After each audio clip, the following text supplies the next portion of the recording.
发现，这个世界上最容易被你忽略的人，往往是你自己，甚至连你自己都忘了应该被好好照顾。你记得别人的难过，记得别人的需要，记得安慰每一个受伤的人，可是当你自己累的时候，你却只对自己说，再撑一下，等我变得更好一点，我就值得被爱了。可是亲爱的你，你不是因为足够完美才值得被爱，你是因为你本来就是你，才值得被珍惜。今晚关于一只总是照顾别人的小羊，和一面终于让他看见自己的魔镜。这个故事要从另一个故事开始说起。在很久很久以前，森林里流传着一个故事。一个披着红色披风的小女孩曾经独自走进黑暗的森林，她遇见了一个叫影子先生的朋友。他们一起走过了很长很长的路，学会了一件事：善良不代表要让所有人靠近，温柔也需要有界限。森林里有一只小羊，它一直记得那个故事，它记得影子先生说过的话，记得红色披风在风里飘动的样子，它记得那个小女孩最后回头时眼里的光。因为小羊也是一个很善良的孩子，他总是记得别人的生日，总是先注意谁今天没有说话，总是在暴风雨的夜晚提着一盏小灯笼去敲那只独居小狐狸的门。他记得小兔子喜欢三叶草，他记得刺猬奶奶怕冷，他记得那只翅膀受伤的小鸟陪了他整整7个夜晚。大家都说小羊真的是个好孩子，可是小羊有一个秘密，他从来不觉得自己够。他看着小鸟飞走的时候会想，我的腿太短了，我永远无法那样轻盈。他看着小鹿跳过溪流的时候会想，我的脚步太重了，我总是惊动水面。他看着别人被夸奖、被选择、被聚光灯照着的时候，就会悄悄地退到树荫里，觉得那里才是自己该在的地方。他对所有人都很好，唯对自己总是说，再等等，你还没有资格休息。有一天晚上，小羊又帮受伤的小松鼠包扎完伤口，又替失眠的猫头鹰煮了一壶热茶，又帮迷路的小刺猬找到了回家的路。他站在空荡荡的森林里，忽然觉得好累好累。他总是忙着研究别人需要什么，小兔子喜欢三叶草，刺猬奶奶怕冷，小狐狸今天有没有说话？那个声音又来了，你还不够好，你还没有资格休息。小羊以为那是爱，以为那是自己对自己的要求，但后来魔镜告诉他，那个声音从来不是爱，那只是害怕失去爱的自己悄悄留下的一句提醒。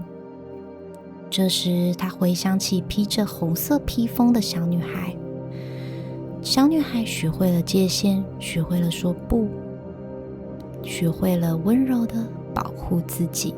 可是小羊想，如果善良需要界限，那自己呢？自己是不是也应该值得被温柔对待？他低着头，一步步走进森林更深的地方。森林最深处有一块被月光照了很多年的石头，石头上放着一面镜子，镜框缠着干枯的藤蔓，镜面有一点雾。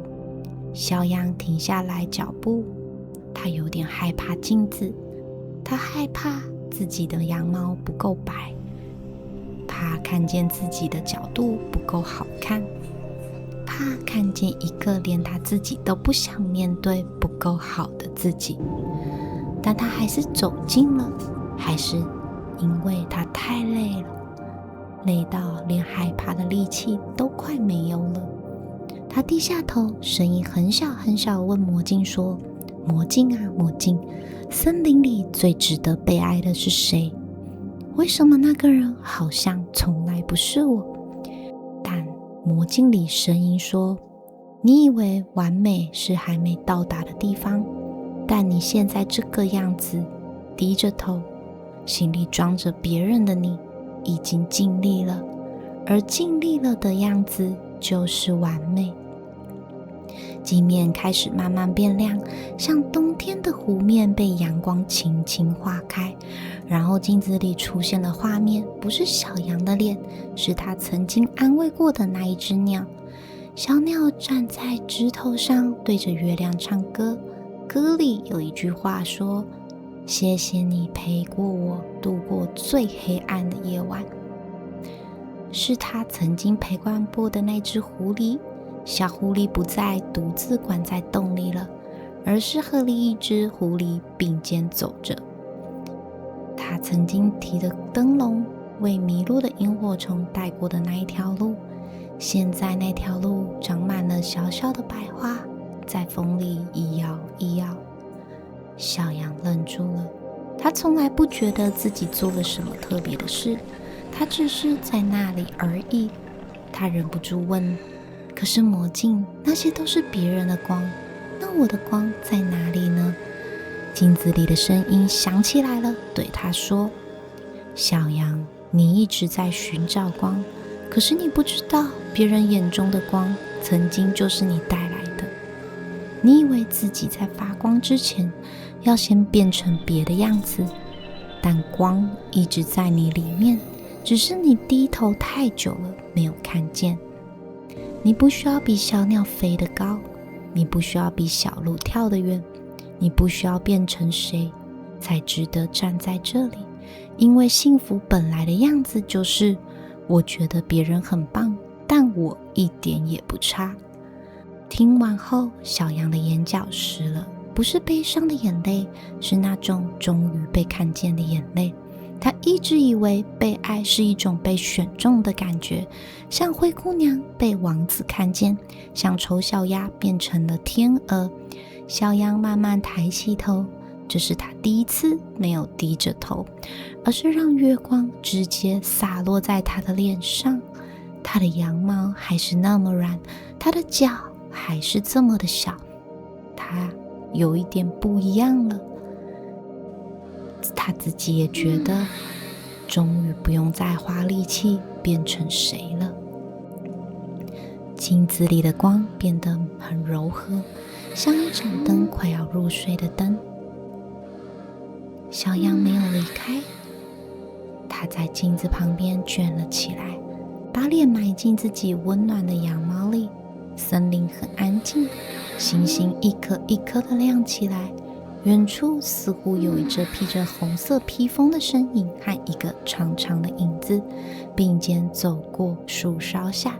他们没有回头，但小羊知道，他们也在某个地方静静地守护这片森林。